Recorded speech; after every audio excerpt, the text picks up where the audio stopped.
I am Chase at Rocky Mountain ATV giving you a closer look at the coolant recovery tank from IMS.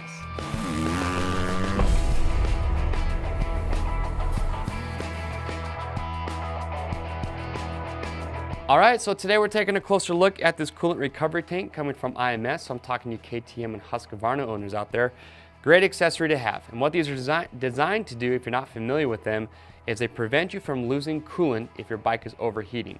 So when your bike temperatures get really hot, your running temperature, your coolant will start to heat up and it'll actually start to boil. And when it's getting that hot inside your radiators, you get a lot of pressure built up inside there. And so rather than having your radiator cap blow off, you actually have a spillover on your radiators. So that way that pressure has somewhere to go. So if you've ever seen a bike overheating, you see all that coolant spewing out, well, that is coming from your spillover. The problem is that once that starts to happen, that coolant, it is gone forever. You're not gonna get it back. And so your problem, it's only going to escalate from there.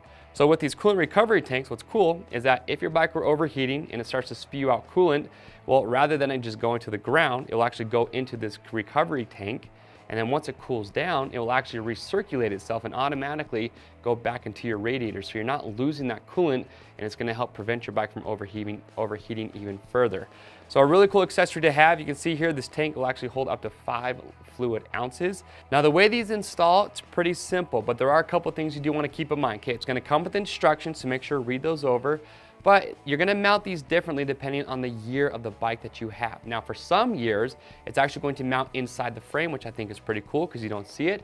However, for those models, okay, that you go inside the frame, one thing you do need to keep in mind is you are going to need to drill a 13/64 hole in your frame to get this mounted, and it's not going to include that drill bit. For other years, you're actually gonna mount it near that airbox area underneath your seat. For that, you're gonna need the Z-bracket, which does come included. Remember, just follow the instruction. As long as you're doing everything, taking your time, it's not that difficult. It shouldn't take you very long. And if you guys do have any questions about install, you can comment below, give us a call or chat live online, and we'll get those questions answered for you. All right, so there it is. That is the coolant recovery tank coming from IMS. Again, great accessory to have to prevent losing coolant if your bike is overheating. If you guys have any questions, comment below, and to pick yours up, you can click on the link or head over to RockyMountainATVMC.com.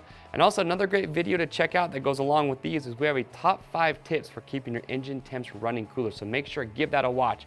And don't forget, orders over $75 ship free. If you guys like this video and you want to see more like it, well, click and subscribe. I'm Chase at Rocky Mountain. See you on the trails.